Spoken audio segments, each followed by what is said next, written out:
ఈరోజు మనం ఒక కుటుంబం గురించి, ఆ, వాళ్ల కథ గురించి కొంచెం లోతుగా మాట్లాడుకుందాం. తప్పకుండా.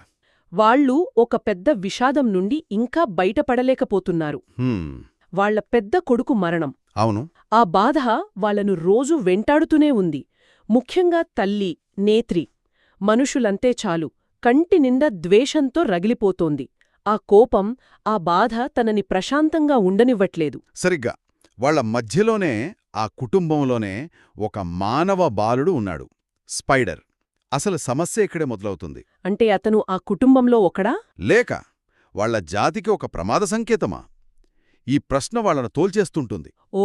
చివరికి ఇక లాభం లేదనుకొని ఆ అబ్బాయిని తిరిగి మనుషుల దగ్గరకు పంపించేయాలని ఒక చాలా కఠినమైన నిర్ణయం తీసుకుంటారు. కాని ఆ ప్రయాణమే వాళ్లను ఊహించని ప్రమాదాల్లోకి నెట్టేస్తుంది. అవును, కొత్త శత్రువుల మధ్యలోకి. ఇక్కడే అసలు కథ మలుపు తిరుగుతుంది.